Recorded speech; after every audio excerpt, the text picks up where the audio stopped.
तो बात कर लेते हैं उस तीसरे दोष की जिससे कुंडली में होने से भाग्य साथ नहीं देता और जीवन में संघर्ष बढ़ते चले जाते हैं। बताएं पंडित जी।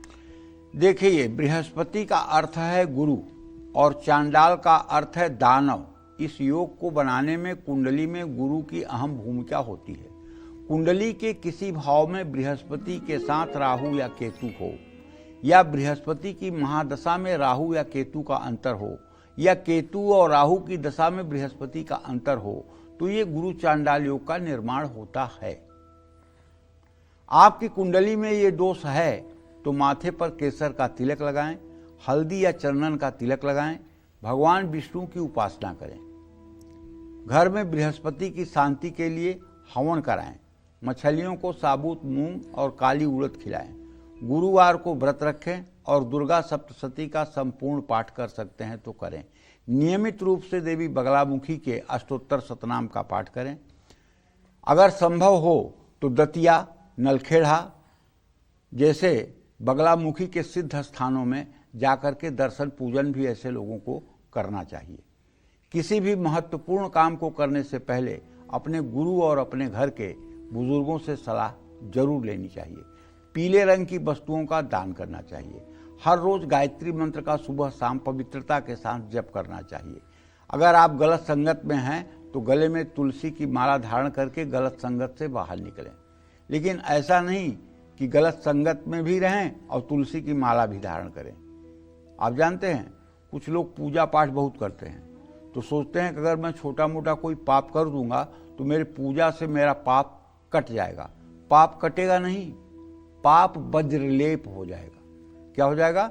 वज्रलेप, जिसको मतलब दुनिया की कोई ताकत नहीं मिटा पाएगी। जैसे आप श्री वृंदावन धाम में जाइए और कोई पापपूर्ण कार्य यदि आपसे हो गया तो वो वज्रलेप हो जाएगा। आपका दूसरे जगह का किया हुआ 100 पाप वृंदावन जाते ही नष्ट हो जाएगा, लेकिन वृंदावन में यदि आपने जानबूझकर पाप कर दिया तो वो वज्रलेप हो जाएगा और वो कभी जिंदगी में नष्ट नहीं होगा। आप प्रयागराज कुंभ में जाकर के कोई पाप कर दें, वो वज्रलेप हो जाएगा। वो कभी नष्ट होने वाला नहीं है और किसी साधना से नष्ट नहीं होगा।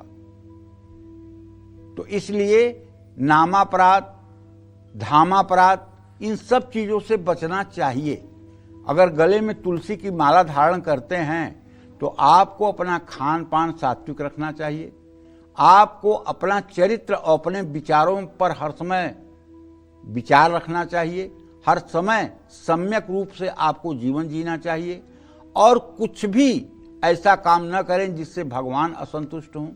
नहीं तो तुलसी की माला धारण करके वज्रलेप अपने माथे पर न लें। विष्णु सहस्रनामावली का पाठ करने से या राम रक्षा स्तोत्र का या गोपाल सहस्रनाम का पाठ करने से भी इन दोषों से मुक्ति मिलती है।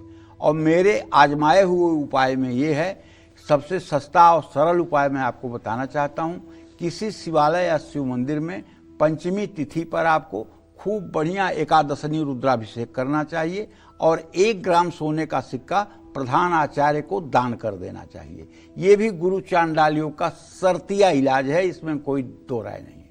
अगर आप बहुत उपाय नहीं कर सकते तो ये उपाय कर लीजिए, इसका तत्काल आपको लाभ दिखाई देगा। क्योंकि गुरु चांडाल योग में स्वर्ण दान के लिए बृहत पाराशर होरा शास्त्र में कहा गया है। लेकिन अगर आप बृहत होरा शास्त्र पढ़ेंगे तो आप कहेंगे ये पंडित जी तो गलत बता रहे हैं। उसमें तो लिखा हुआ है कि सोने की शिव प्रतिमा बनवा करके दान करना चाहिए और ये कह रहे हैं कि 1 ग्राम सोने का सिक्का दान कर देना चाहिए। तो देखिए, उसमें मैंने क्या सोचा कि जब सोने के शिव प्रतिमा आप बनवा करके ब्राह्मण को दान करेंगे तो ब्राह्मण ले जाकर क्या करेगा? उसकी पूजा थोड़ी करेगा। उसको पैसे की जरूरत पड़ने पर सुनार के यहाँ बेचेगा और सुनार क्या करेगा? उसको गलाएगा। तो शिव जी की प्रतिमा अगर गलाई जाएगी तो एक प्रकार का अपराध हुआ ना, बहुत बड़ा अपराध हुआ। क्योंकि ये बात मेरे दिमाग में कैसे आई?